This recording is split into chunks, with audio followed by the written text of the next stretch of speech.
So this instrument is digital nepheloturbidity meter, and this is used for checking the turbidity of the water sample. This is the power button. First we have to switch on the power button.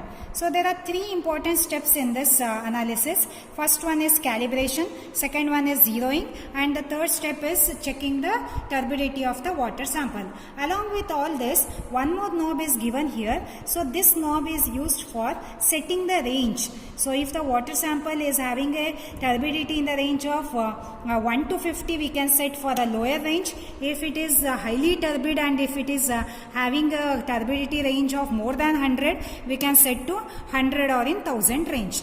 So first step is zeroing. So for zeroing and calibration, so we have a set of water samples here. So this is the distilled water which is used for zeroing. So the turbidity in the distilled water will be 0. So this will be used for zeroing, and these two will be used for calibration, that is turbidity 50 and turbidity 100. The known NTU solution is used for checking the calibration here, and this is the tap water. So the tap water's turbidity will be determined at last. So these are the three steps. So first step is the usage of distilled water for the zeroing purpose. So this is the place where we will be keeping the cuvette. So first we have to keep the cuvette, and then we have to close it using this lid so that there won't be any interference of external light into the water sample, because here mainly the turbidity meter works on the principle of scattering of light. Inside this instrument there will be tungsten light, so that light will be passed through the water sample, and the scattering of light takes place based on the turbid particles present in the water sample. So first step here is zeroing. For zeroing we will be using these two knobs. So one is for coarse setting, another one is for fine setting. So for zeroing purpose, so I'll keep this distilled water into this cuvette keeping place, and I'll use this lid. So now we can use this coarse screen and fine screen. Along with that we have to check the display. The display should show the 0.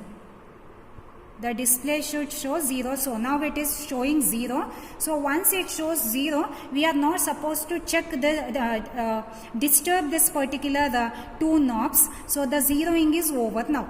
So after that we have to remove this distilled water, and the next step is calibration. For calibration, either we can go for 50 NTU or we can go for 100 NTU. First I will take up this 100 NTU.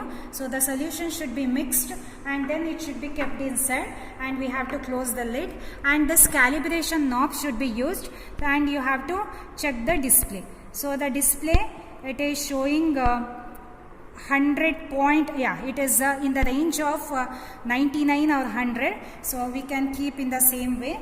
And next step is now calibration we have done. Next step is checking the calibration. So in order to check the calibration, I am using this 50 NTU. The thing is, when you keep this 50 NTU, so you are not supposed to turn any of the knobs. So it has to show the value of 50 or in the range of 50. Now if it is not showing exactly 50, at least in the range of 50 it should show.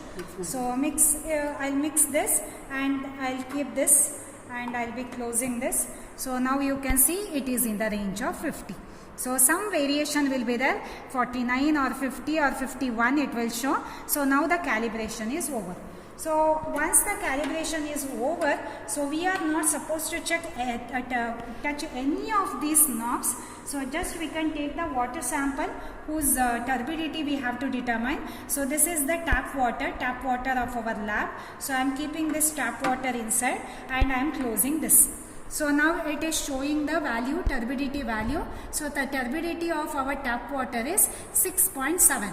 So next again you can remove this, and you can use any of the other water sample. You can fill in the same cuvette, and you can keep inside. You can close the lid, and you can find the turbidity of the water sample. This is how you can determine the turbidity using this nepheloturbidity meter.